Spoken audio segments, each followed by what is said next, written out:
Hello, and welcome to Unsheathed with your hosts, Kyle Gold and Cam Hirosaki. We hope that you enjoy the program. Please stick around afterwards. There'll be cake and blowjobs. Hi, everyone. Welcome to Unsheathed, episode 75. We're a podcast about furry writing. I am science fiction Kyle Gold. And I am Cam Hirosaki, appreciating that we have an audience full of people who aren't cool enough to go to Rocky Horror. Yay! I'd like to thank you all for... being too school for cool? Yes. I like that. I stole it from Pink. I know. You can keep it, though. All right. Yeah, but like Pink, we are fucking perfect. Absolutely. We'd like to welcome all of y'all out there in the audience. Give us a hand. Let us know you're there. And please give another hand to our special guests at this live show.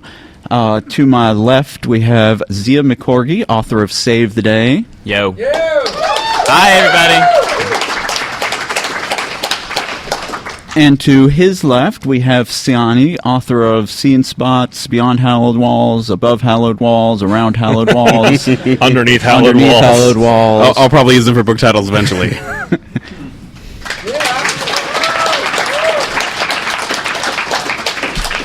And they are going to talk to you about their experiences writing novels. We are going to talk to you about our experiences writing and Eagles.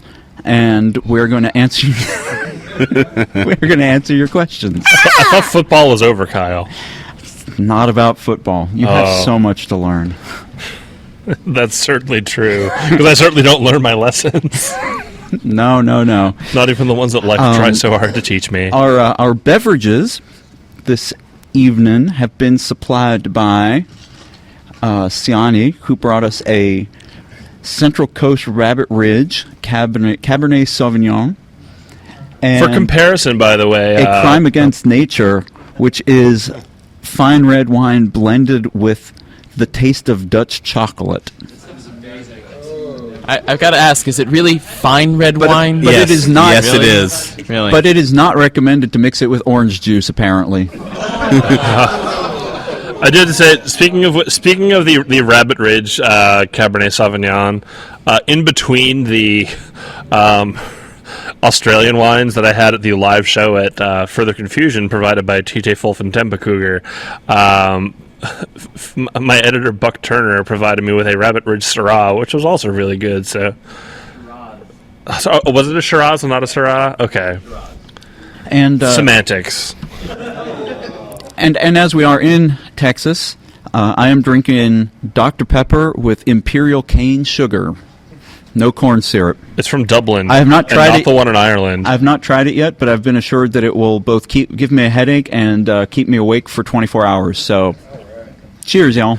Being awake for 24 hours and having a headache sounds like a furry con to me. That's pretty awesome, actually. So, Furry Fest has been a blast so far. I can't believe it's only Friday. I know. I feel like I've been here for days already. You have been here for days already. I've been here for a day already. You got here yesterday afternoon. Yeah. Day and apart. All right, like 28 hours maybe? All right. I've been here for a day, but I met a lot of people this morning at the sign-in. That was fun. We went to a book release party for Phil Goysh, which was arranged by Fuzzwolf of Fur Planet Productions to celebrate his book Resistant Arrest, which came out at this convention. Yes, that was very fun. I was there. It was cool. What else have you done? Well, let's see. The bartender at the hotel bar remembered me. Awesome. That made me feel good about myself. And in honor of 30 Rock and Liz Lemon, my drink of choice has been Funky Juice, which for those of you who don't watch the show is white wine, ice cubes, and Sprite. And the bartender knew this, so apparently it's not just you. Yeah, well, we had to educate her first, but yeah. What else did you learn how to make? Cheesy blasters? Cheesy blasters, yes. Right. I don't think I want to hear about that one. What have you guys been up to this convention? Over to our guests on the other side. Roll it in a peach. Well, I've been sitting behind the Fur Planet table selling my book and Phil's book and your books and a lot of other books and comics. So I've been the sales corgi again.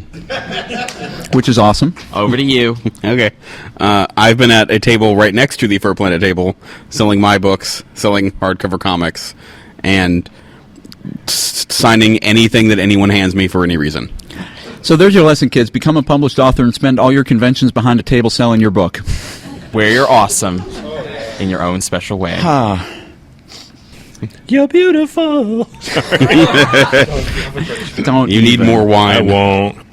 I think we only can do the parody one. Yeah. No. So, writing projects.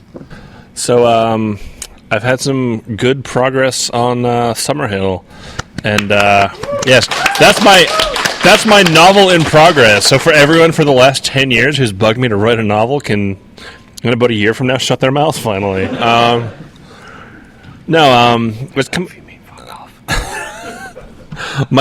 my dude is tormenting me. KM, for the purposes of this live show, has a dude. For Yes, those I of have a you who dude. can't see and are listening to this in the future. Hi, in the future. Hello, the future in America. No, I'm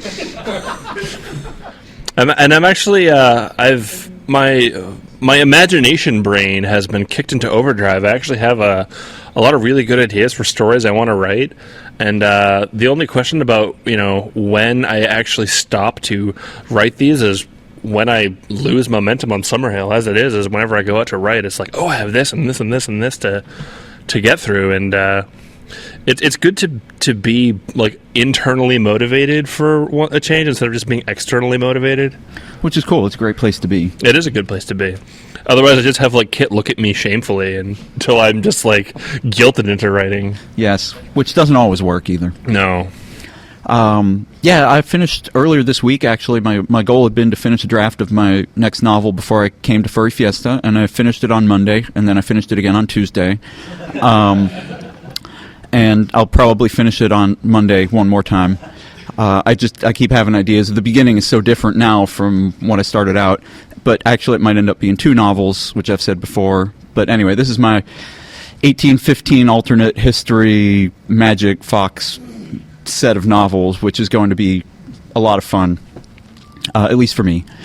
I've also been working on a very porny little story, which what did I calculate? You said you had 9 scenes in it. 18,000 words. So Yeah, so that's a sex scene every 2,000 words, which, for those of you who don't know how much 2,000 words is, read the story when he's done and you'll see exactly how long yes, that is. you can count. Like, wow, are they having sex again? Is he having sex with somebody else again already? Yes. Oh my god. Yes. I really want to me read too this. well. And yes, I do. Yes, you do. And what else have I been working on? I've been mostly trying to put together other ideas for stories. I'm trying to put together some ebook stuff. Put Bridges up on Amazon and Barnes & Noble stores earlier this week. People seem to be pretty excited about that. We included the bonus story that I wrote for it. I finished the hardcover layout for the Out of Position hardcover. This is the first book. We're doing a re-release in hardcover this spring, and it's going to include the bonus story that I wrote for that book. There's a new little piece of chapter head art for it, which was really cool. And so, when I haven't been writing stuff, I've been really busy with a ton of other projects. It's enough to keep Fox's Paws all occupied. And also, I have a KM has a dude, and I have a new mascot, courtesy of Cyanni. He is Zorua. Is that how it's pronounced? We can go with that. Yeah. I'll give you permission ask to KM, he pronounce it speaks that Japanese. way. Yeah, I do. That's true. Would it be Zorua or Zorua? Zorua. Yeah. Zorua. Yeah. Okay. I was close. And I got an Oshawott, which I accidentally left in my room because I got it several hours ago, and But you have a dude. I do have a dude who's not an Oshawott. It's a tiger. If you had an But, Oshawott, you could sit on the turntable there and spin. Oh, that would be awesome. But I am, however, wearing my Dr. Leo Spachemin t-shirt. A fine doctor and a pretty good dentist. In case you can't read. And And a That's lovely already badge. two 30 Rock references in one show, and we're only like 5 minutes in. Well, 3 if you count the cheesy blaster separate from the funky juice. I think all alcohol-related 30 Rock references can be grouped under one umbrella reference. Well, For cheesy the purposes of this show. cheesy blasters are a food. CEO, what have you been writing? Well, Thanks, Meat Cat. I've been working on trying to get a story done for Cyanni's collection, which I've been taking forever with because I'm trying to edit it and keep not, doing that. And Cyanni keeps giving me the fisheye and wants to murder me for that. We'll work on that. You can feel the hate through the recording. Yes, I can. I can feel the hate, and it feels like sunlight and puppies. So, Cyanni, you're actually getting a taste of being an editor as well as a writer. Yeah, this is a level of purgatory I didn't know existed. Oh yeah, this is fun. Glad to help. Glad to help at all costs. So tell us Yes, about some of the challenges there. I think I think when X came out, we weren't doing this show, so I didn't talk about any. No, of it was my- actually like a couple months before we started. Yeah, I didn't talk about any of my editing experiences. So I why can don't talk you- about my why don't purgatory you and share no one some else wisdom? does. Yeah. Okay. I'll sympathize from over here. Okay.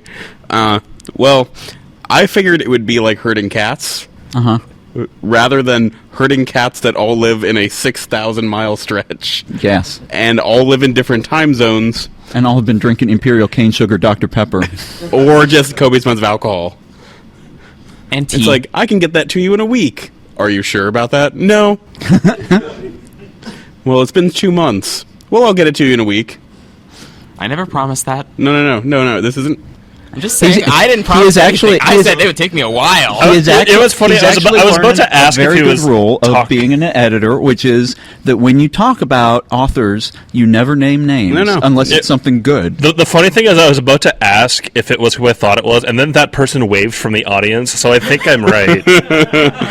If I will because not we name will not name names. names, you are correct. So how do you feel as a writer? I mean, do you feel like, are you imposing unreasonable deadlines on other writers? Do you feel like you've gone to the other side and become the enemy?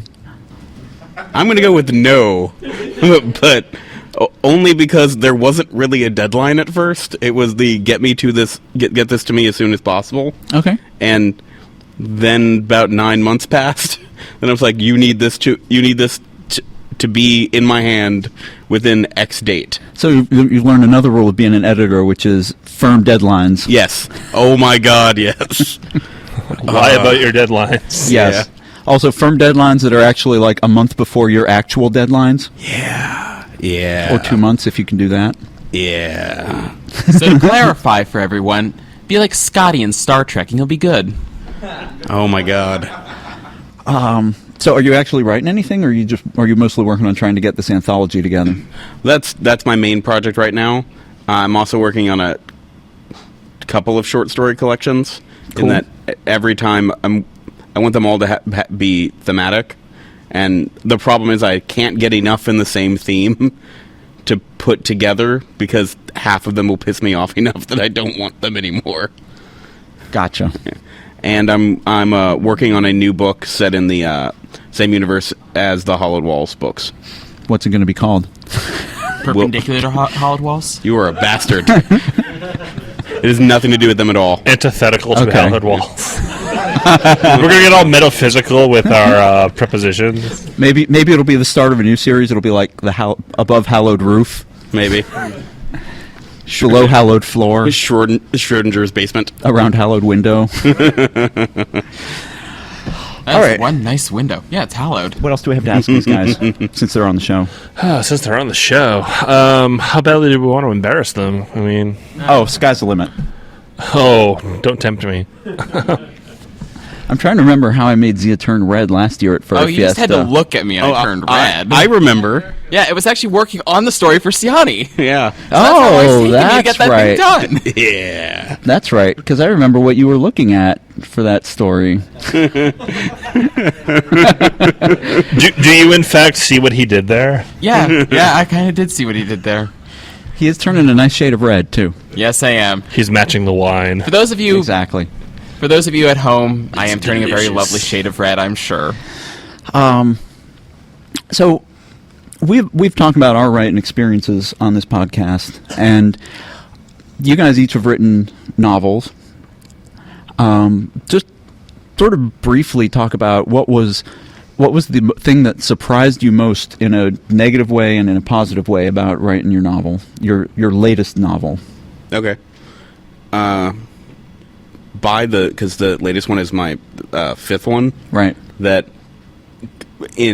because it was the third book in a trilogy, the getting everything to match up, which involved me having copies of the other books on the table and the final draft documents up on my computer, and constantly looking back at them and having to change stuff almost every time I looked at it, just to make sure everything synced up right. Mm-hmm.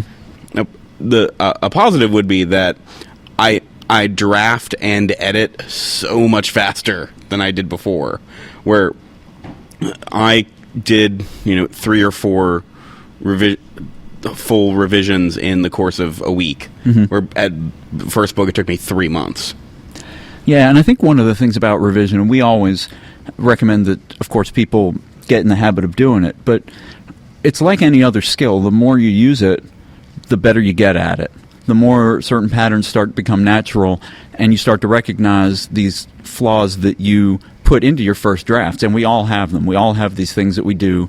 KM has a bunch of things he teases me about. I have a bunch of things I tease him about in our first drafts that are just sort of little signature things.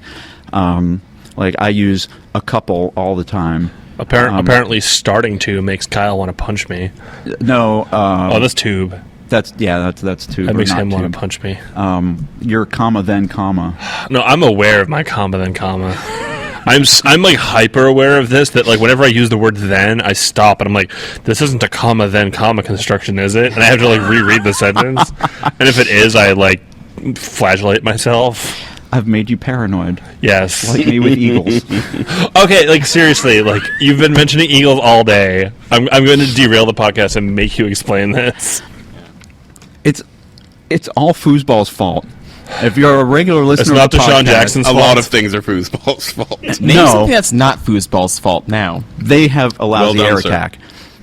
Oh, But- snap. Since Yeah, they he got went rid of there. Donovan McNabb. But he Shut up.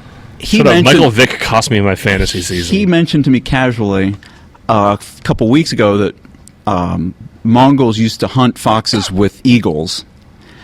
And I said, wow, interesting historical fact, filed it away. Somebody tweeted a picture of an eagle pulling a fox away from a kill, which has made the rounds. It's on Snopes. And then Snopes has a link to, we know that an eagle is a match for a fox, so I click on that. And apparently people still do use eagles to hunt foxes, and it's kind of frightening. So I looked at a couple of these, and then I started looking at other eagles videos, and in Mongolia they also use eagles to hunt wolves. What? Yes. No. Yes. Like baby wolves? No. What? Like giant wolves. Wolves. Nobody tell Sarah Palin this. Oh my god. It is. If go look up a video of like eagles killing wolves or something, and it's like this 7-minute long documentary. They send the eagle out, and they have this video, and the wolf's running, and the eagle just like plows into it and knocks it down, and then the wolf. It takes 2 for a wolf. And the wolf gets up and starts running, but at that point he's slow, and the second eagle plows into him, and then the first one comes over and helps, and then they have a wolf. But Oh god, a hawk got her. that's 4. So I started having this conversation about how the foxes needed to get like weasels to ride on their shoulders with spears to defend against the eagles, and it's just really these videos are. Can you get Donryu to draw on that? I probably could. Yeah. We'll try to get him to listen to the podcast, and we'll see if he'll do it. Let's just make fun of Atlanta some more. But I was trying to. You mean the ATL? Hot Atlanta. Oh my god. We only refer to it as Stab Town here. So I was trying to look up.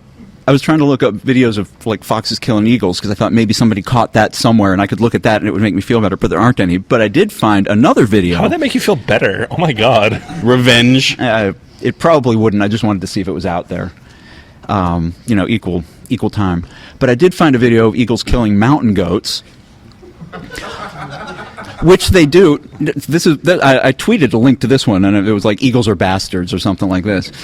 So they have these mountain goats which are up on the cliffs, and the eagles just like come at them, grab them, drag them off the cliff, and drop them. So, like, is this like a regular eagle or like a +2 eagle of beast slaying? Like, what the hell is this thing? This is a freaking terrifying eagle. I think this It is just really- normal eagle, and then when they get more evil is when they like snatch babies. Okay, so That eagle's got your baby. the funniest Ding eagle. the funniest / scariest part of this whole thing, which actually Foosball did not know, despite the fact that he lives in England, is that people in England, in order to get around the laws that forbid them to hunt foxes with hounds, have started importing eagles to England to hunt foxes with.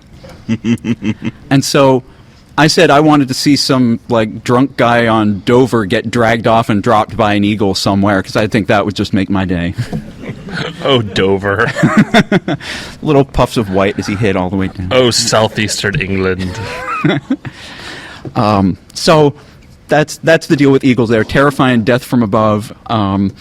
If you go foosball, he didn't get her to do it. Tonsenlick drew a little cartoon now of a anthrofox being chased by an eagle, which was at the same time hilarious and terrifying. So that is the deal with eagles. They are bastards, and that is all. What is it? It's the... And I now have to write a story in which like the villain is an eagle, and eventually gets killed. Oh, that was the other thing. So there was a story about a fox in England. I told you this goes on for like 5 or 10 minutes. I would talk about these foxes and eagles. It's things. certainly entertaining. There's this fox in England that got into a high-rise that was under construction, and he got up to like 72nd floor, running up the stairwell, and was lived for 2 weeks off little scraps left by construction workers and all that. And so Foosball sends me the story, and the first thing I said was, "Oh, he was looking to get the drop on an eagle. See how they like it." And he was like, "That's what I wanted to tell you."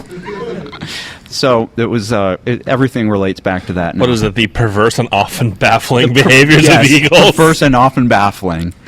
So that is my rant about eagles. So if you see eagle villains start to turn up in my stories, now you know the rest of the So story. like are what if they're like griffins? Can we basically see them as like, you know, like stand-ins for eagles? Griffins are okay because they wouldn't let someone use them to hunt other things.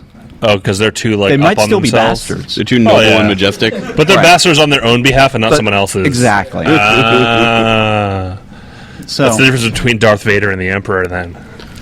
And there's our Star Wars reference. Good night, everybody. That's only one. We're only at one. so anyway, was that sufficient response now? Did we get? Unless you have more fuel in that furnace to keep going. No. I got tired of looking at the YouTube videos, and I didn't want to link people to them because I didn't. Nobody want them gets to tired become of popular YouTube. and- Don't talk nonsense. I didn't get tired of YouTube. I just got tired of those videos. That's different. People See- do get tired of individual videos on YouTube. See, I thought this was all Cyanni's fault because this Zorua looks like a fox, and I heard someone say something about it taking on an eagle, and that's where I thought when this he gave came from. so Cyanni gave me this Zorua. Zorua this morning, and so I said the first thing I wanted to know about him was could he take an eagle? And Then our resident Pokemon expert made a more joke. Said what was it? His breviary? A breviary. Yes, breviary could eat the Zorua. Breviary could take the Zorua. He said. I don't know if he said eat. I thought he said eat. I don't know if he did. Well, it's in Twitter. We can figure it out. So Zia, talk to us about your novel. What were the challenges in writing that? Did any eagles try to steal your manuscript or like rip your spine out? Well, I am a corgi, so I was in danger from a horned owl once. Oh, yeah, those things are huge. Oh my god, They're bastards too. Owls. Owls are terrifying. Yeah, they are birds. because they don't make noise. So they're No. just suddenly like they're there. Yes. Oh, they're you're there, dead. and Yeah. you're gone. Yeah. Also, they can turn their head around like 190 degrees. Yes. What the fuck kind of evolutionary adaptation is that? The kind that scares you, obviously. Otters, I swear. They're actually better at three-dimensional echolocating than any other animal, except humans are pretty good at it too. No, like the only thing more terrifying than like an owl would be like an owl with makeup done up like a clown. Or No, not a how about clown, a silent juggalo. eagle, a silent eagle that can turn its head around 190 degrees. No. I'm gonna go with juggalo horned owl. As I think most I've terrifying rendered thing Cam ever. speechless. And they hunt Again. otters. And they- not because they want to eat them, but just because they're mean. I specifically did not look up eagles hunting otters in YouTube. Oh, I would hate to hear the sound an otter makes when it gets grasped from the talons of a predatorial bird.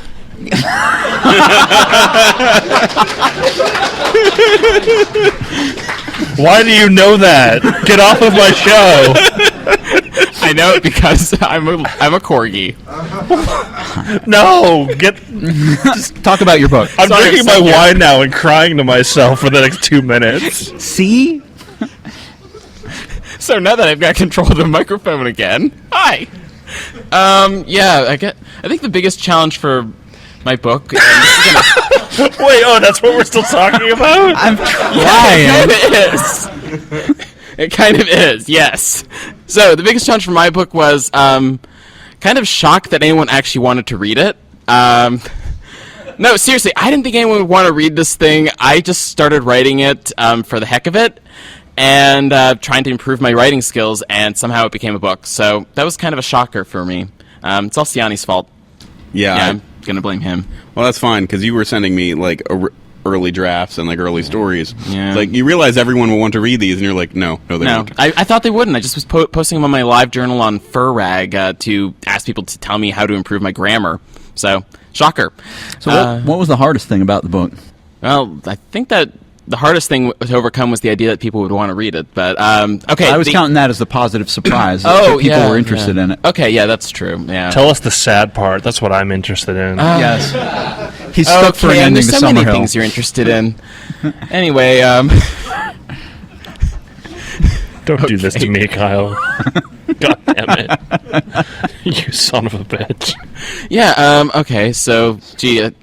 I think the hardest thing for me was just sitting down and doing it. I had a lot of ideas in my head, and I threw out a lot of it just because I wasn't happy with it. And Tyrion, who was my editor at large and the guy who was really helping me get this thing done, did a lot of help there too. And it was just hard getting everything straight in my head on what I wanted to say with what characters. And I had to cut out a lot of extra junk to get down to the behemoth that my novel remains today.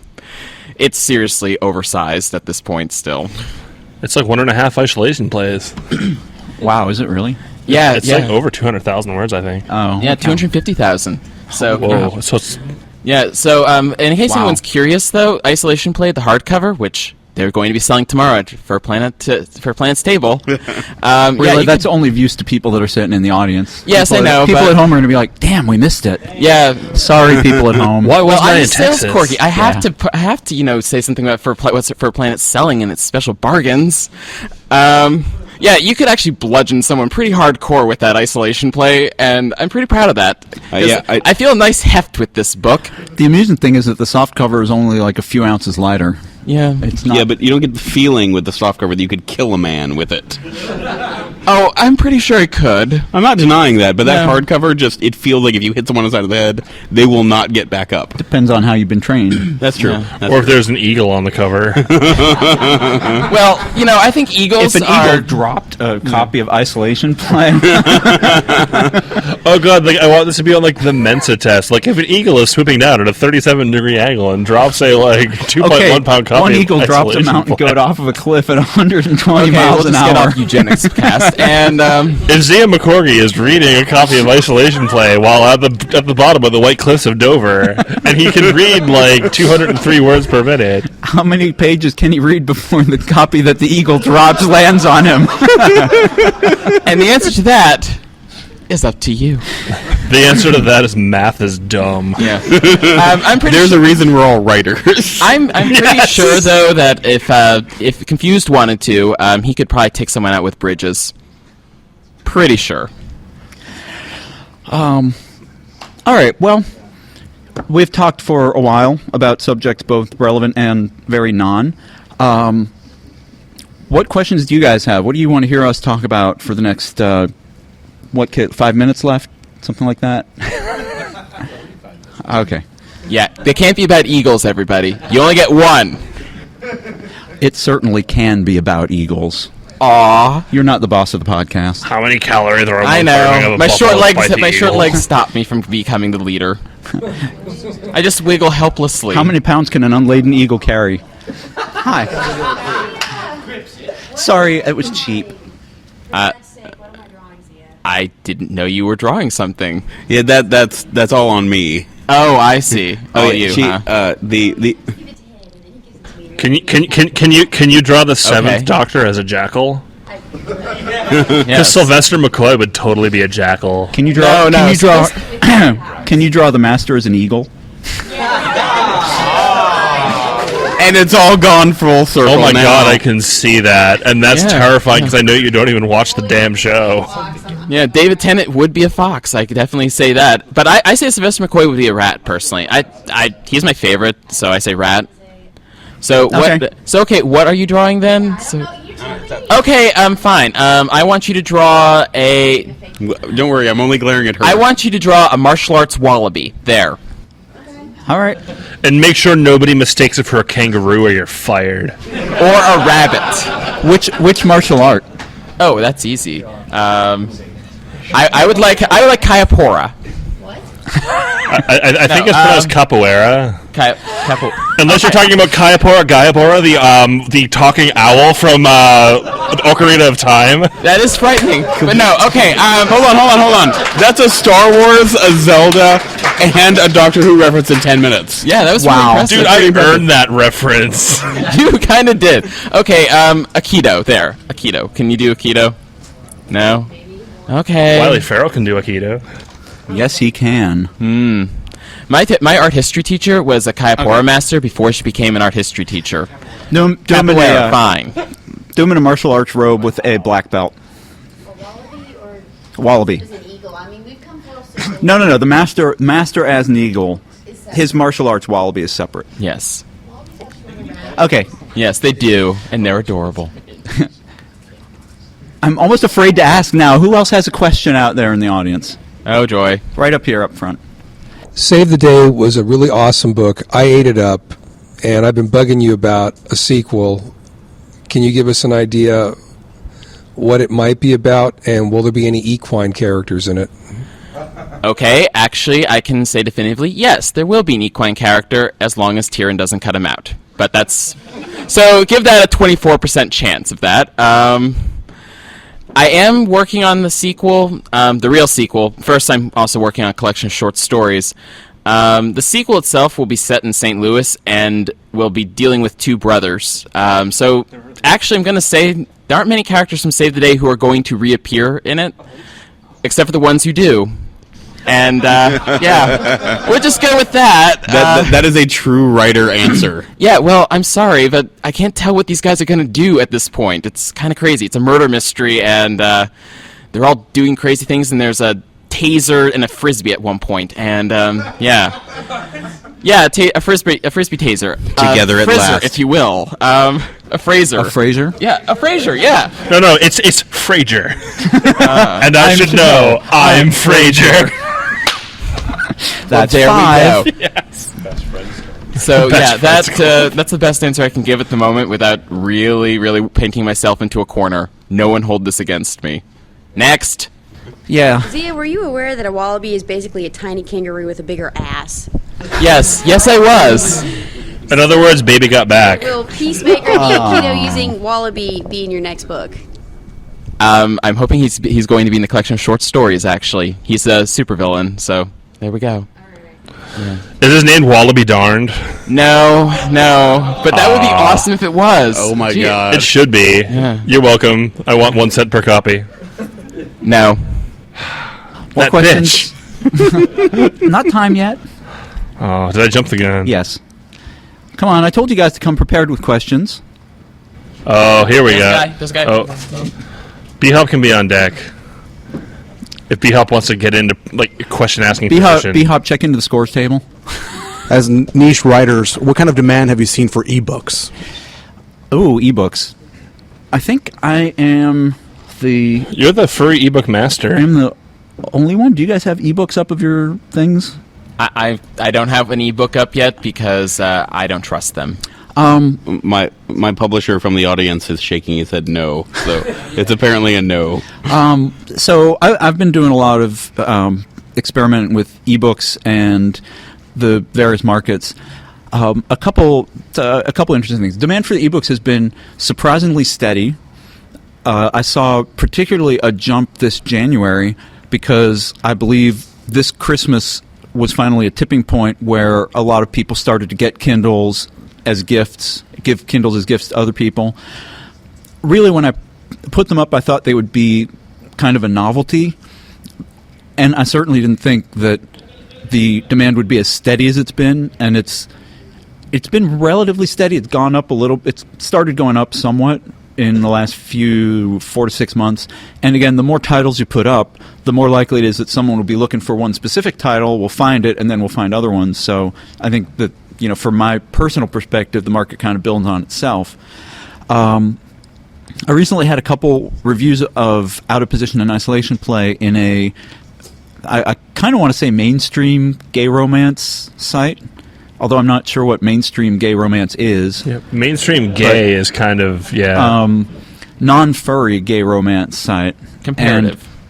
And one of the things, I had a lot of back and forth with the reviewer about a couple things, and one of the things he said was everybody was asking about when is there going to be an ebook of Isolation Play, and I've heard that more in the last month than I think I've heard for all of my books combined in the past year. And one of the things that he said to me is the romance market, and I don't know if the gay romance market specifically, but romance books are like the biggest ebook market out there right now. They're partly, I think it's because of the nature of the material, because people don't necessarily want to be seen reading, romance books, but you can read your Kindle and nobody knows what you've got up. You don't want people to know how sad and desperate you are. Oh, no. Oh, hey. Well, I would agree with that entirely. Not my readers. My readers are educated and informed. Mine aren't. And happy. Well, I would agree with that because you can, on the Kindle, and also the fact that you can get, gay romances, adult gay romances on the Kindle for $3 or $4 en masse. Yeah. And people who read romances tend to read them avidly and in that way en masse. So you don't have to wait when you finish a romance. You don't have to wait to go to the store to get another one. You could just download it right there. So I think that genre in particular is popular, but I also think kind of the same thing applies to furry books. A lot of the same things that I hear about romances, gay romances, and all that. I mean, a lot of people have said they don't want to read my books in public, not because of the content, because there's nothing, particularly bad on the cover, but just because it's furry on the cover, and they don't want to be asked about reading a furry book. It's not so much that it's a romance or that it's a gay romance or, whatever. Although I was told that by somebody at this convention that if you were reading Isolation Play, the hardcover, which is larger, on an airplane, and you happen to be facing the aisle, sitting on the left side of the plane, when you open the book, the illustrations are all on the left side, and they will be clearly visible to anyone walking down the aisle. See, so read that page quickly. I just don't read your books in public because of invariably, if someone picks it up, they will find the one pornographic picture in the book and flip purely to that page. Well, so this was funny. I don't know if I've told this story on the podcast before, but I think I might have. But I was showing the hardcover off to a friend of mine who's not a furry, but we used to work together, and so I wasn't talking about this was 2 or 3 jobs ago, and I've stayed in touch with her, but I hadn't started talking about my other hobby and life and all that, but eventually I talked more and more about writing, and she was curious, and she's very open-minded and all, so your giftacular excellence. She figured it out, and she was kind of excited about the books and all. So I brought the hardcover to show her and started to hand it across to her, and then pulled it back, and I was like, "Oh, wait." And she's like, "Oh, you don't have to." And I'm like, "No, I want to show you. It's just there's like 2 pages in here that I don't think I want to see you see." And that was fine, and I showed her some of the rest of the book, and that was the end of it. But I know her, and so at the end of the meal, the book was still sort of sitting on the table, and I said, okay, I'm going to run to the bathroom. I know you're curious. The book is here. When I come back, I don't have to know what happened while I was gone. If you don't want to talk about it, if you don't want to look at it, if you do want to look at it, I don't need to know. I came back, and the first thing she said as I sat down was, "Oh, those weren't so bad." I was like, all right. So, but to get back to your question, amazingly, that was not the most digression we've had on the podcast today. But that was a soundbite, by the way. Oh yeah, I was going to say that the squeal of yes, raptorial pain, raptorial terror, yes, ornithophobia, raptorial agony, ornithophobia. We has it. We has it. Yes. Oh, we actually, does. It should be aquilophobia. Yes. Fear of water? From the not aquila. aquaphobia. Aquila. From the Latin Oh, aquila, okay, meaning that eagle. makes more sense. Which technically it should be from the Greek for eagle, but I don't know what that is. So I know that when you get to the constellation Aquila, it has already become Latin. right. Like when you have an aquiline nose. Yes. Like Kaisar. Yes. I bet And that Aquila in at the palio races in Siena is the order of the eagle. Anyway. There's your divergent That was etymology so lesson many for the levels weekend. of language nerd that I'm not even keeping up anymore. So the way that I see ebooks going, in brief, I think they have a great appeal for niche markets, romance, furry books, and other either sort of quick consume things or things that people feel self-conscious about showing off in public. I've had people say, "I love the fact that I can read your books on the Kindle in the living room with my family," and they don't have to know. Mom, Dad, can I go to my room now? Anyway, but That boy sure does have to go to the bathroom an awful lot tonight. wah, wah. Yeah, you were all thinking it. yeah, we but- kind of were. The way that I think things are going, and the way that I see things going, and I actually read a lot of the trades about this, is as people get used to reading their sort of niche stuff on the e-reader, they're going to figure out that, oh, hey, that new bestseller that just came out, I can read that on my e-reader too. And all these other books that I want to read, it's just a couple clicks away. It's often cheaper to get the e-version, and then I have my whole library on the Kindle, and it's not even like it's on a hard disk, because if you lose your Kindle, you can just buy a new one and re-download everything. So it becomes, it's sort of like you have to have that reason to adopt it, because for the longest time I didn't have one. Even though I was putting my books up, I didn't have an e-reader. So I was just like, I like books and I don't have a compelling reason. But now that I have one, I'm like, oh, I can buy this on Kindle. There was an author that I'm following on LiveJournal, and she was getting a bunch of good reviews of her book. And I thought, oh, that book would be interesting. Went on to Amazon, bam, Kindle. It's on my reader now. And it's just so easy. I've signed one Kindle and one Kindle case. I tried to sign a Kindle today, but my paint pen exploded. It kerploded. Yeah. I saw the aftermath. It went. Yeah, it's pretty tragic and terrifying. Not in an eagle way. But It was messier than after somebody had finished reading Bridges. Oh, unfortunate. messier than a So, gold fox. Having read Bridges. So There's I so many suspect things that that if I you could say in request words. enough times for our books to show up in ebooks, they might just. But you have to ask. I will say that the process, I've sort of half documented the process, and I've complained about it a lot. The process for an individual person to put their books up online for sale has gotten streamlined in some cases. Amazon and Barnes & Noble are, between them, probably like 90 to 95% of the market. I mean, there was an article that I think we talked about on the show that people with iPads, more of them get their books from Amazon's Kindle store than from the iBook store. So Amazon and Barnes & Noble, very easy to upload stuff. The other ones all have these technological barriers that make it tedious or impossible or difficult. To upload to the iBook store, you have to have a Mac running the 10.5 Mac OS because the DRM encoding is in that operating system, and you cannot do it with a PC. You cannot do it with an older Mac, and it's just a pain. Kobo, I'm not going to talk about.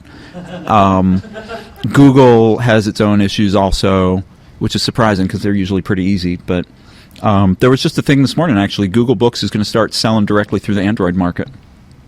So that should be interesting to see. That's kind of the next step. But see, if you cut out the middleman, anyway, you make your job a lot easier. Just talking about, there's all these different platforms. So really your best bet is to find a publisher or someone who can take care of putting the book up onto all the different platforms if you're an author trying to get your book up there. Unless you want to spend a lot of time doing conversion or you have a very limited number of titles to put up. But I do think it's well worth it to get your books out there in ebook form. There's a demand for them. Should we move on to Mr. Sorry, Hopper? You've been so patient. It was a long wait for a timeout, but we finally got one. It's perfectly all right. Perfectly all right. What's B-Hop's free throw percentage right now? I'm sorry. What is B-Hop's free throw percentage right now? Free throw for this year? Yeah, I think 88. Wow, dang. He's very good at the line. He's very good at the line. It's great when you're able to make your own stats. You know. Yeah. Yeah, I'm awesome. He knew you'd know that. So Mello. No. For the confusion, you were participating in a panel, a storytelling panel that Yes. I attended, and something coming out of that really grabbed me, and I wanted to ask you about it. I thought it was just kind of something that really made me think about how I've developed my own storytelling, how with the FBA and with everything else, and maybe you can give me some perspective on it. One of the thing that had come up in that panel was this idea of how gay relationships are viewed in the world of the story. And I think the thing is that someone had expressed how they didn't like how the idea of a world where gay relationships were completely accepted and totally warm and nobody cared about it. And I found that really striking because, I made a decision very early on when I made the FBA that was something that I would just leave alone. It's going to be a world where that nobody's going to care about that and everyone's free to do whatever they want.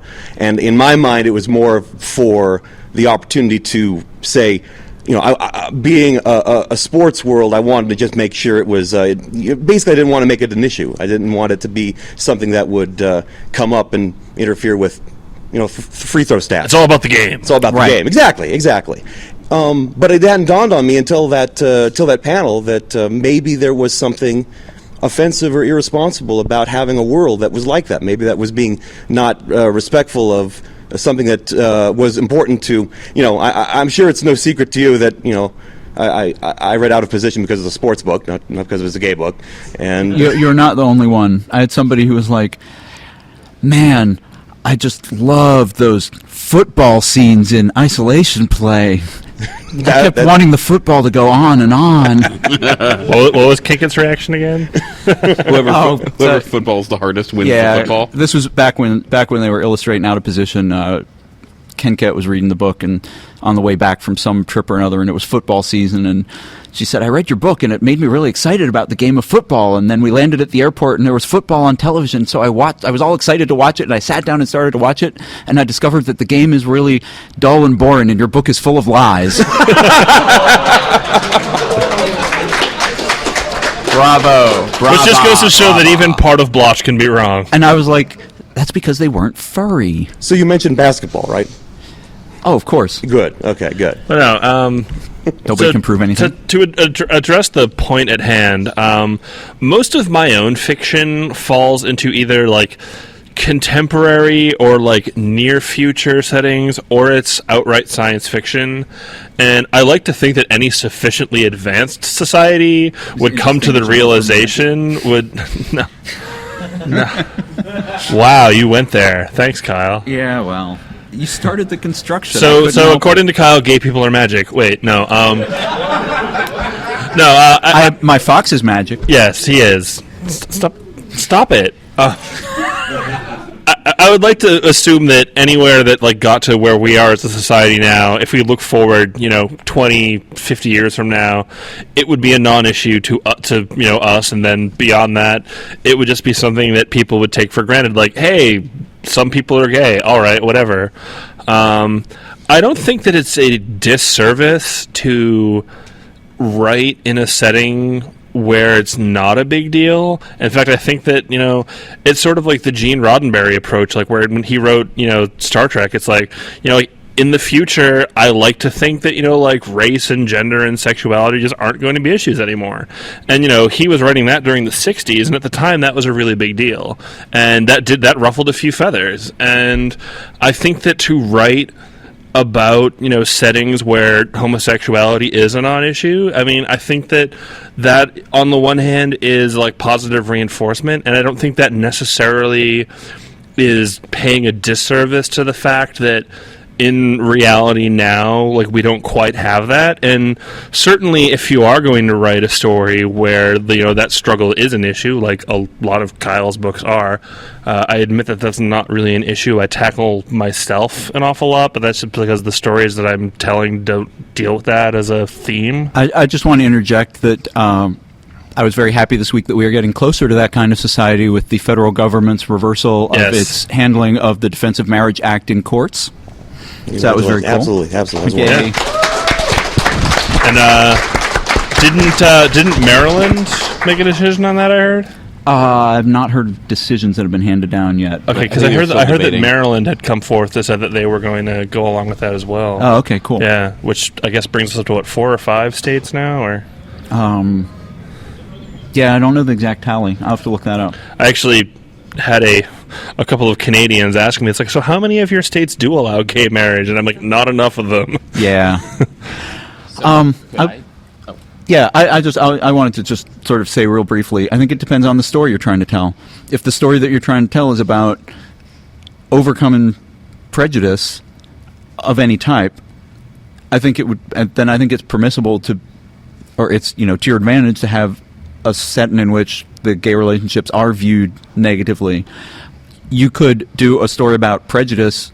I'm trying to think. There was some world where like gay relationships are fine, but interspecies relationships are frowned on. I write a lot like that too. And so then you're using it as an analogy.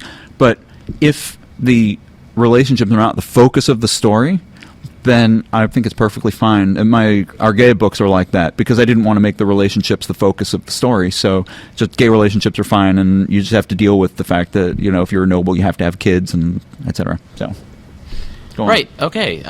My view is pretty much the same as theirs. I think it's what works for your universe. I don't really think it is a disservice to say, yeah, this is the way relationships in this world works, and I don't think it's insulting or bad or anything. I think it sounds perfectly fine. If that's the story you want to tell, and those are the types of what the characters are doing, that sounds great.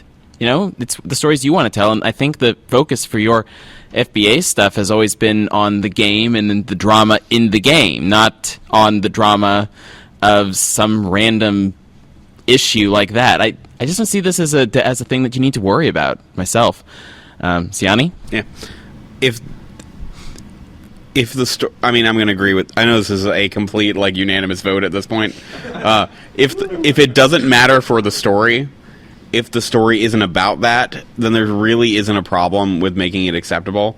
Like I've written about it's more a big deal that you're interracial or interspecies, however you want to term it, or the fact that you're a noble and you have to deal with it. You have to continue the blue blood line. If the conflict isn't I'm gay, or being gay is difficult, or being gay could potentially ruin my entire life, it doesn't matter what the world is at that point.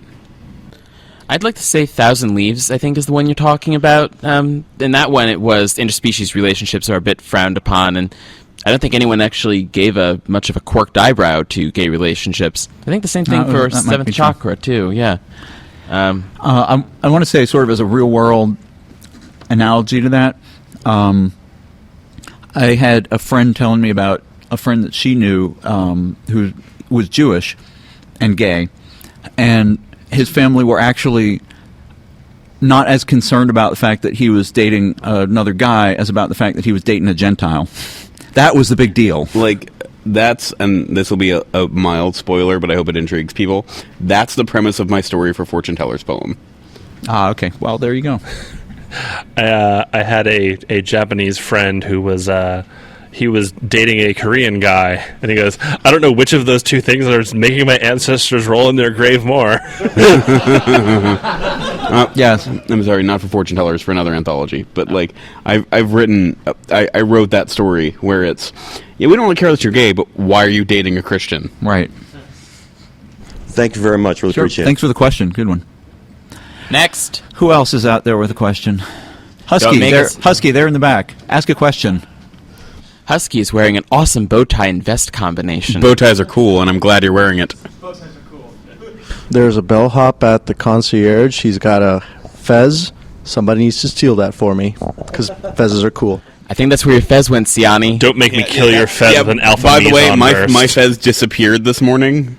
Maybe an eagle took it. That's possible. They are bastards. They are. It smelled fox all over his So fez. it might be the bellhop. The bellhop might have my fez. Okay. The bellhop's an eagle. Run, everyone, run!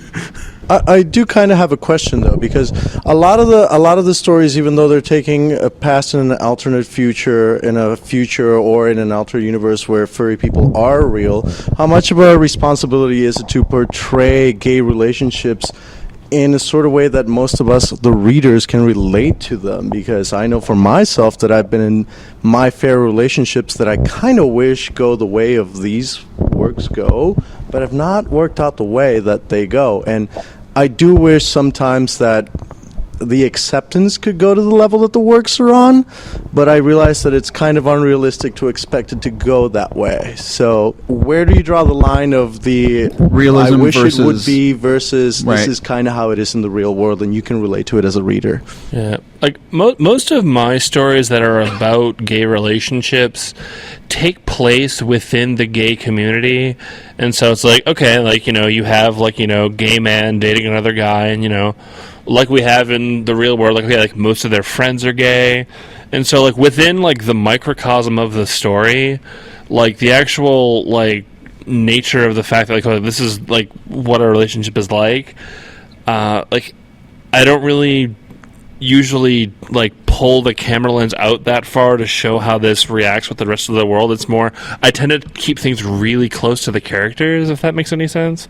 And it's more about, okay, like what is it about this relationship that is interesting? What is it about this relationship that is causing the conflict, more than what is it about this gay relationship that's doing this? Like, the fact that it happens to be gay is more just for the audience and That's not the kind of relationship that you're familiar with. yeah, and which isn't to say that I haven't written and don't write about straight relationships too, or that I think they're less interesting, because that's certainly not true. I mean, as a consumer of mass media, there's certainly a lot more straight romance and straight relationships to be exposed to than gay ones. And part of the point, I think, is that gay relationships deal with the same problems, and the same issues, and the same conflict that straight relationships oh yeah, it's do. like we're having communication issues. I think somebody's cheating on me. Like, things aren't working out and I don't know how to approach it. I found someone else's sock in his sock drawer. My socks have the little, like, elastic band that keeps it up, and one day I was going through the socks and found one that didn't have those. You know where I was going. I do. Yep. That's one of my favorite movies. Well, if I could say something. Yeah. I think part of your question is that kind of deals with these are gay, this is a gay relationship I'm reading in a book, and I'm a gay person, and I can relate to this a bit more. And I want to see these stories because when I see straight couples, I'm having a little more trouble understanding the relationship. Or I'd like to see something that's a little more familiar to me, that seems more realistic to me. So I think there's a bit of that in the question. I think when it comes to the responsibility of portraying a relationship, it really comes down to the author has to make the choice of, are they trying to be responsible to the story and what they want to say in that story, or to the responsibility to, portray things in a more realistic fashion or in a more positive fashion, just in case some straight people are reading it. Just in case. Just in case, Straight people do read. I've been told this. I have been told this, yes. They use our alphabet. They read our words. Oh my God! They've broken the alphabet code. They A is do to have- Z. They do have their own words for some things, but Yeah. they generally understand our They books. know what a Captain Crunch is at Starbucks. I see. Oh, dude, Captain Crunch at Starbucks is good shit. I know. Well, That's on the secret menu, by the way, for those of you who don't know. There are people looking quizzically at us. Go to a Starbucks and order a Captain Crunch. You will not regret it. Yeah. Unless you're diabetic, then don't Then order you'll one. die. You will die from that drink. Yeah, but God. Just as a Trust me. general note, if you're a Captain Crunch in Amsterdam, it's an entirely different thing. Or what is it? A Rusty Venture? Nice. Oh. Cyanni, do you have anything on that before I? Sure. It for the question of realism and the question of connection. It's a question of conflict. I mean, is the conflict religious? Is the conflict racial or species? Is the conflict that you were gay or that you thought you were straight and then something happened and suddenly there's all that going in there? Your mate is an android. Or your mate is an android. Or an eagle stole your mate and. We're just going to call this Or Eagle Fiesta. your from now on. mate's secretly in love with an eagle. Yes. Your mate is secretly, Drama. and he belongs to a subculture of people that secretly dress up in eagle suits. And they pal out an RP on Eagle Muck. Oh no! And then they get like, together in and then they hotel rooms in snatch state foxes and have parks. sex with them. So I was totally Yellowstoning with my mate. Oh. Finish your train of thought if you can. I'm trying to get back on. The wine is not helping. Okay. But if there will always be conflicts that any person relates with more, depending on their personal experiences. If it's family, especially family, because that's something that I realize a lot of gay adults have to deal with, is if it's not in the story, you might not connect to it as well. But if it is, you'll connect to it so much more. But it's a question of, is that the conflict? Also, the thing is, like, gay, straight, bi, racial issues notwithstanding, everyone has a family, so everyone can sort of relate to those issues. I mean, yeah. So sort of related to that, but my answer to the question is, from my personal standpoint, I try to write the world that I think is possible as I wish it would be. People read books to see themselves, but also to escape.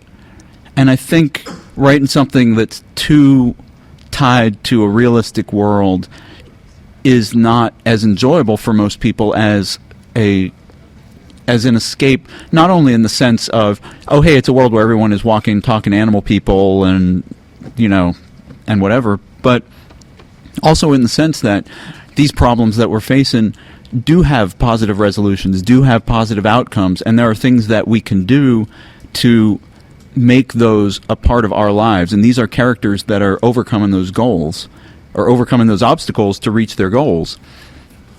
One of the sort of consequences that I have not expected from writing Waterways and Out of Position and Isolation Play is people taking those stories to heart and making changes in their own lives because they believe from the stories that positive change is possible, that these things can happen. One person wrote me after Isolation Play to say that after he finished it, he did something that he had not done in 5 years. He picked up the phone and called his mom. Ended up having lunch with her and introducing her to his boyfriend, who she'd never met. And this was all just, this was not something that I could possibly have imagined when I wrote the book, is that people would take it to heart. But I believe for me that makes it worthwhile to write the world that I would like to see. And there's people out there making it real. There was because I read about a lot of my books will break down to the question of faith and sexuality. where I got a letter a few months ago of someone who had reconnected with their family after reading them and reconnected with their faith, which surprised me in that they thought that there was irreconcilable differences between their faith and their sexuality, that there was no bridge between them, and then they sent me a letter and said the books had helped. Mm-hmm. And that's I think a lot of times we build up these walls around ourselves in our lives, and a lot of people, and especially that's the case with gay people. And so I think books, from my perspective, and clearly this is, just my view, and your mileage may vary, etc. But just to write these sort of more hopeful stories gives people a chance to see beyond the walls that they put up, to where they say, I could never come out to my family because they would disown me. And a lot of people believe that. And I'm not saying all those people are wrong, but I think many of them are. I think family bonds are stronger than most people give them credit for. And isolation play has a lot to do with family. Waterways had a lot to do with family. And I think it showed people that it doesn't have to be that way. And here's someone else who thought these same things, and it wasn't necessarily true. I do not necessarily recommend that you take the specific measures that my characters take in isolation play. That goes for me too. But that's my... Just as a follow-up question, I mean, I've read plenty of your works. I've read, Seventh Chakra, Out of Position, Save the Day, Seeing Spots, and I always wonder, do you guys keep in mind that a lot of people are going to read these books and at one point or another realize that, do you guys figure that someone's going to take anything out of these books? Do you have a moral to tell with any of these books, whether to deal with religion, whether to deal with their parents, whether to deal with coming out, whether to come out with oneself and be okay with it, and realize that there's something you want to tell here, there's a lesson that you want to show, there's a narrative that you want to tell, and maybe there's a part of insight that you want to tell your audience. Is there any part of that that's come out while you're writing this? Sorry, yeah. Yeah, I realize that there is a point where the opinion of the author doesn't matter, but I'd like to think that the majority of the time, if you come out, your family will still care about you, and you can reconcile any faith you had before realizing you were gay with after you were gay, or after you came to terms with that. And I realize a lot of what I write is about faith. These can go hand in hand. Yeah, I was going to say, just in general, whenever I write a story, whether it's, a longer piece or if it's just a short story, I always intend for there to be a takeaway for the reader, whether it's, an object lesson or, a moral to show. And I never want that to be a bad thing to take away, where if I'm writing a story where somebody is cheating on someone, I don't want the moral of the story to be, hey, sometimes you can cheat on your boyfriend and get away with it and they'll never find out and it's okay. That's not the kind of thing I want people to take away from my stories. But and this is one of the things that I think people have a hard time grasping on the surface, is that I think it's possible to tell a story that includes sexuality, that uses sexuality as a literary technique, but can serve the purpose of being a story and not just, arousal material. Mm-hmm. And especially with my works, I honestly don't think my own work is particularly arousing or erotic. And 9 times out of 10, that doesn't seem to, that's just, by itself, that's not all that interesting to me. To sort of build off of what people were saying before, where Kyle was talking about, things like, isolation plays, inspiring people to, get back in touch with my families, or their families rather. Sorry. I think two of my strongest stories are Stray and Pictures of You, and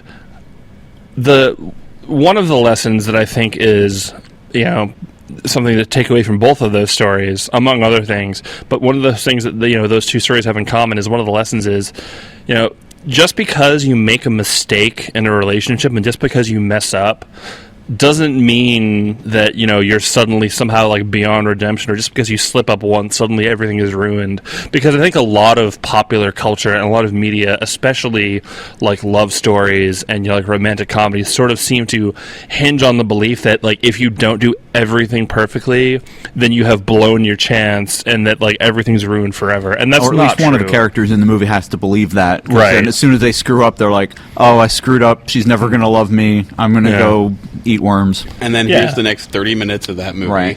Right. And like, both of these stories sort of have elements where it's like, okay, like, characters, have made what is, categorically like the wrong decision to make. But, afterwards it's like, okay, you know what? Yeah, okay, you messed up, but that doesn't make you a terrible person, and it doesn't mean that you've ruined your life or your relationship because of it. And I think that's a good lesson for people to learn, because a lot of people that I have known in real life sort of like treat relationships as like a black and white thing. Yeah, exactly. It's like, and if you like mess up that one time, bam, relationship over. Go back. Proceed directly to go. Do not collect $200. And I think sort of from my perspective, I do feel that responsibility in my writing, but I don't think I feel it necessarily too much differently than I feel it in my life. I feel like I have a responsibility to myself and to the people around me to be a good person, to live a good life, and I like to think that comes across in my writing and in the messages and the lessons that my characters learn, because a lot of times the lessons that they learn, taken and abstracted, are taken from lessons that I've learned and lessons that I've kept with me to try to live my life better.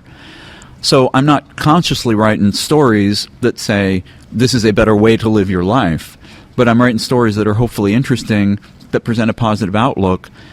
And one of the things that I tell people a lot, people will write and say, oh, your story gave me the strength to blah, blah, blah. Your story helped me do blah, blah, blah. And I try to say back, that strength came from you. This action came from you. The story may have shown you that it was possible. It may have, shown you the bridge, but you took the steps onto that bridge. I didn't do any of that. And every work of art, whether it's a drawing or a book or a story or a play or a movie, is a collaboration between the author and the reader. And what the author gives is the story on paper, but the reader takes that and constructs their own story out of it. The reader brings, you can argue about the amount. I like to say it's about 50-50, because the reader's constructing stories from their own experiences and the way they relate to the story.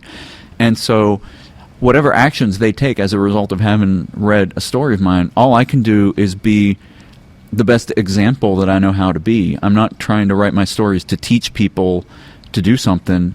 I'm trying to say, this is how I view the world. This is how I like to do things.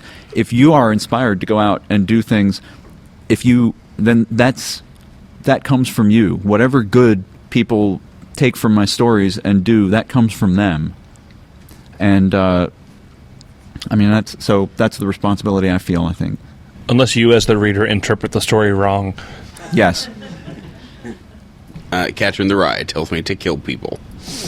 Yeah. Well, like, mostly because it's so boring. Well, like, disclaimer: I have not read Catcher in the Rye. Well, like jokes aside, we've all probably gotten emails of, you gave me the strength to come out. Right. And that's actually from stuff I've talked to other like queer authors, and they say for pretty much any book you write that has a good coming out story or coming out theme or positive portrayal of a gay relationship, get that. It's not uncommon to reach someone who just grabbed at that book and saw something in it. Mm-hmm. And someday I'll get a message saying that I've convinced somebody to come out as a dimension-crossing time traveler. I gave them the strength to admit that to people. You gave someone the strength to take a job as a pizza delivery boy. And boy, can they take it. Unfortunate. Wink. But like, I mean, when we get those those emails or those letters or or people coming up at a convention and saying you gave me. I was like, my comment, and it seems to be the same for you, is no. The work inspired you, which is good, but this had nothing to do with me. This was you going, if it works for these characters, I can take a chance. Right. So, hopefully that... And one last question, simply because of self-indulgence. I know everybody gets these emails, but what is the weirdest pairing of Slash you've gotten for any of your fiction? Oh, people don't tell me. I get those all the time. I didn't get an email. Yeah, you do. I sent you 2 emails last week. No. On the printed out manuscript of an earlier draft of Isolation Play, He suggested 2 Slash parents. And then he said, and I told him, I'm like, look, if you're not going to write these 2 characters in bed together, I'm going to write them for you. And so I said, go ahead. If anyone wants to read Isolation Play fanfiction, watch my my accounts for the next couple of months. There's a certain Wolf quarterback who I think needs some loving, and I know who's there to give it to him. Wink. For real. My dude doesn't believe that I'm for real. I'm for real. You are for I'm real. for real, not for play. Not for play. Well, in my case, I actually haven't gotten any emails about people writing to say they've gained strength from my book.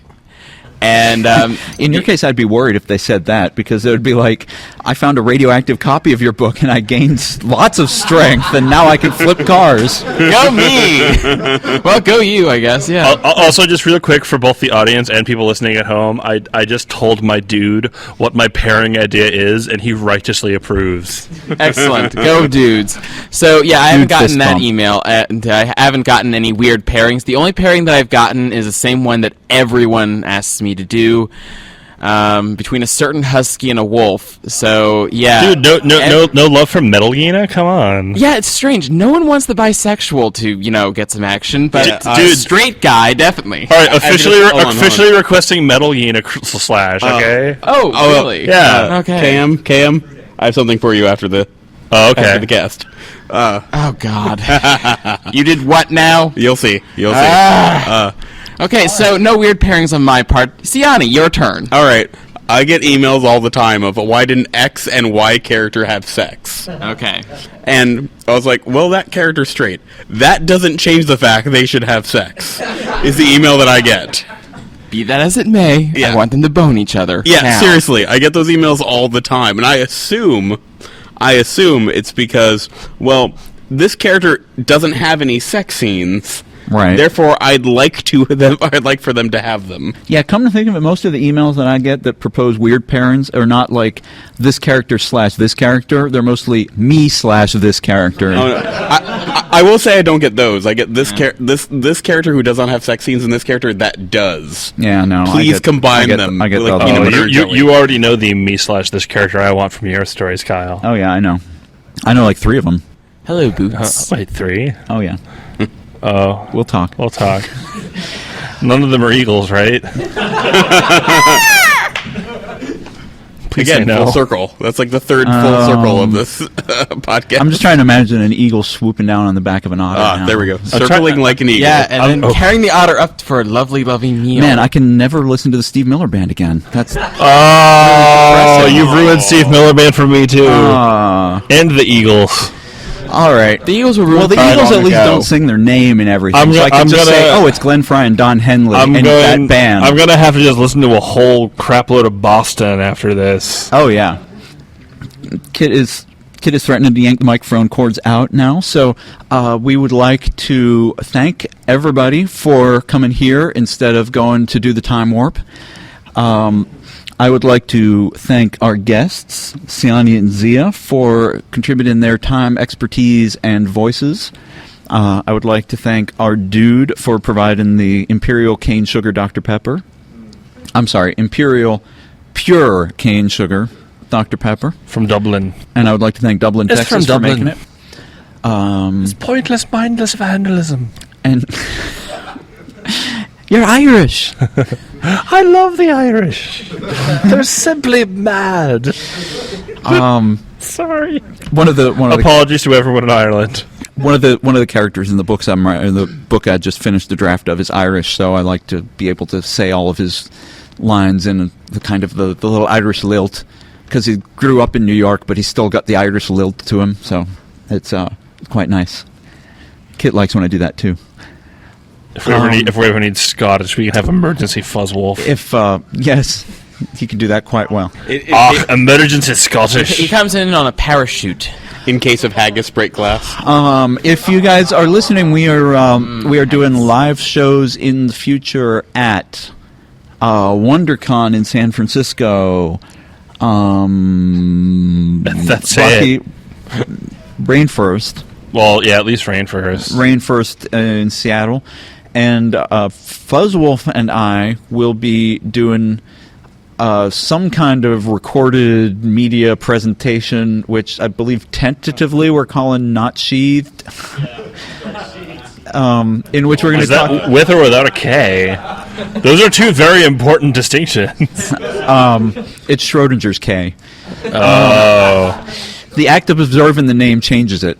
We're going to talk about, relationships and writing and gray muzzle stuff about how the fandom's changed and it ain't as good as it used to be. Oh, God. I had a gray muzzle conversation earlier kids, today. get off my fursuit. I had a gray muzzle conversation earlier today, and it just made me sad. See? It is over 30. Oh, no, somebody was like, what's gray muzzle, 25? And I was like, I'm gonna throw my funky juice in your face if you say that again. Anyway, if you want to send us an email, the email is unsheathedpodcast@gmail.com. These guys, where can people find your works? Furplanet.com or any given Fur Planet table at your local convention. And where can people find you online? I have to say that? You don't have to, but I'll say it if you don't. Where's the Zia at? I'm going to be good with that. Go ahead. Zia McCorgi 555 on Twitter. Yeah, that's good. Okay, we'll go with that one. Your turn. You can get all my books at Furplanet. He also has really embarrassing stuff online if you search for it. That's entirely true. Via the big fan of the Green Lantern. In brightest day and darkest night, no evil shall escape my sight. Let those who worship evils might beware my power. Green Lantern's light. Yes. Sit back. Cut his mic off. my dude has just suggested this is my Oa face. I think that Z is the only person groaning at that. Right. No, I got it too, and it hurts. There's a brain. And you're restarting for a flash. All right. You can follow me at on Fur Affinity at Cyanni, Cyanni, on Twitter at Cyanni, Facebook for Cyanni, and LiveJournal at Cyanni, I think. Okay. So. Consistency's good. KM's better about being consistent than I am. Yeah, I'm super easy. I am just KM Hirosaki at FA LiveJournal and Twitter. And you guys all know where to find me. Just look for KyleGold.com, and I have all my stuff linked off there. Thank you. He has a FAQ, too, by the way. Check out his FAQ before you bother him. I have a big FAQ. It's so full of wisdom. Full of something. Thank you, Kit, also, for lugging the equipment here and setting everything up. And thank you to Furry Fiesta for allowing us the time and space. Guardian, who was here but may not be here anymore, helped us set up the room. And we have these amazing lights. We are, as somebody noted, the best lit audio presentation, I think, in a long time. Thank you, and good night from Texas, and keep writing.